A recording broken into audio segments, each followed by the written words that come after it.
नमस्कार, मैं नीरज प्रियदर्शी। भारत में लोकसभा चुनाव में अब एक साल से भी कम का वक्त रह गया है। जाहिर है देश भर की सभी पार्टियां लोकसभा चुनाव के मद्देनज़र अपनी अपनी तैयारियां शुरू कर दी हैं।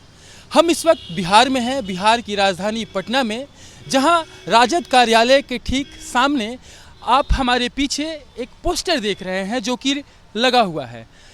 राजद कार्यालय के गेट के ठीक बगल में लगे इस पोस्टर को आप गौर से देखें तो समझेंगे कि बिहार की राजनीति इन दिनों किस दौर से गुजर रही है।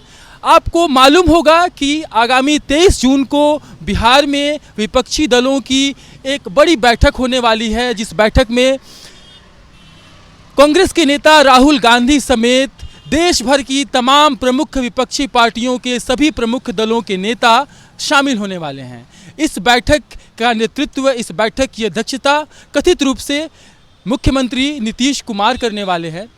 उसी बैठक के से ठीक पहले राजद कार्यालय के सामने लगे इस पोस्टर को देखकर आप अंदाज़ा लगाइए कि इस वक्त बिहार की राजनीति में क्या कुछ चल रहा है। एक तरफ तो आपको मालूम होगा कि देश में इन दिनों आदि पुरुष फिल्म को लेकर, राम और हनुमान को लेकर तरह तरह की बातें कही जा रही हैं। एक तरफ ये कहा जा रहा है कि आदि पुरुष को लेकर के जो लफड़ा, जो विवाद शुरू हुआ, वो क्रिएटिव लिबर्टी जो लोग ले रहे हैं वो उनके कारण हुआ। लेकिन बिहार में जब हम राजनीतिक लड़ाइयों की बात करते हैं तो हम देखते हैं कि यहाँ पे पॉलिटिकल लिबर्टी लोग ज़्यादा लेते हैं। आप उसी क्रम में देख सकते हैं कि ये पॉलिटिकल लिबर्टी लेने का ही एक शुरुआत है। लिखा गया है, अंत काल रघुबरपुर जाई, जहां मरी हरि भक्त कहाई, कोई देवता चित्त न धरई। वैसे तो ये जो चौपाई है मूल रूप से ये है कि अंत काल रघुबरपुर जाई, जहां जन्म हरि भक्त कहाई, कोई देवता चित्त न धरई, हनुमत सेई सर्ब सुख करई। आप इस पोस्टर में आप ऊपर देखिए, जिस तरह से राम को उकेरा गया है, आपको उसमें राम कम दिख रहे होंगे, शंकर ज़्यादा नजर आ रहे होंगे। राम को नीला बना दिया गया है जबकि राम सांवले थे। शिव का रंग नीला था क्योंकि कहा जाता है कि उन्होंने विष को ग्रहण किया था, इसीलिए उनका रंग नीला हो गया था। ऊपर लिखा हुआ है, वेलकम इन रघुबरपुर। रघुबरपुर का मतलब हमारे बिहार से है। लिखा हुआ है 1990 से 2024, यानी वो भाजपा के लिए है। भाजपा की जो शुरुआत हुई 1990 में हुई और ये बताने की कोशिश की जा रही है कि अब उसका अंत 2024 में होने जा रहा है। उसके ठीक नीचे आप देखिए मोहन भागवत की एक तस्वीर है। मोहन भागवत की तस्वीर के नीचे एक पन्ना टाइप का पड़ा हुआ है जिसमें लिखा हुआ है आरएसएस चीफ भागवत। नीचे प्रेस भी लिखा हुआ है और भी चीज़ें लिखी हुई हैं जो कि छुपी हुई हैं। कहने का मतलब और इसका तात्पर्य ये है कि बीजेपी ने और आरएसएस ने प्रेस को अपने कदमों के तले कुचल कर रख दिया है। यहाँ बीजेपी मुक्त भारत लिखा हुआ है। एक तरफ नरेंद्र मोदी के सामने बेरोजगारी, अमित शाह के सामने दंगाई और दूसरे जो नेता हैं उनके सामने महंगाई।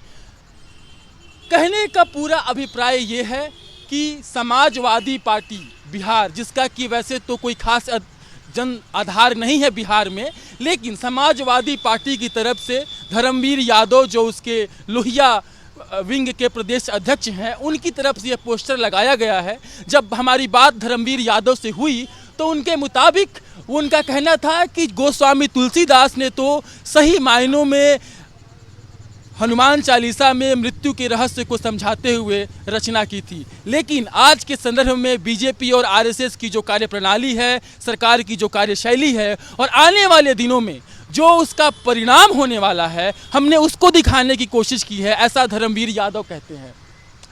यहाँ पर अखिलेश यादव की तस्वीर है, तेजस्वी यादव हैं, नीतीश कुमार हैं। 23 जून को होने वाली बैठक का भी जिक्र है कि 23 जून एक महत्वपूर्ण दिन होने वाला है। अखिलेश यादव जी को बुद्ध की धरती पर हार्दिक स्वागत एवं अभिनंदन करते हुए पोस्टर बनाया गया है। इस पोस्टर को आप अगर पूरी समग्रता से समझने की कोशिश करें, पूरे समग्रता से अगर आप इसको समझने की कोशिश करें तो आपको मालूम चलेगा कि बिहार में जब भी कोई राजनीतिक लड़ाई की शुरुआत होती है तो उसकी शुरुआत सबसे पहले पोस्टरों से होती है। इसके पहले भी हम देख चुके हैं, जब राजद और जदयू एक दूसरे के खिलाफ थे। जदयू राजद के खिलाफ पोस्टर्स लगाती थी, राजद जदयू के खिलाफ पोस्टरबाजी करता था। भाजपा का भी यही तरीका था। तो डिजिटल वर्ल्ड के इस दौर में जब सूचनाएं इतनी जल्दी एक जगह से दूसरी जगह आदान प्रदान होते जा रही है, बिहार में जब भी राजनीतिक लड़ाई की शुरुआत होती है तो उसकी शुरुआत डिजिटल वॉर से नहीं, इस पोस्टर वॉर से होती है। मैं नीरज प्रियदर्शी आपको बताने की कोशिश कर रहा था कि बिहार की राजनीति इन दिनों किस दौर से गुजर रही है और बिहार की राजनीति क्या आने वाले दिनों में देश की राजनीति की तकदीर और तस्वीर तय करेगी। कैमरे के पीछे हमारे साथ हैं विष्णु नारायण। नमस्कार।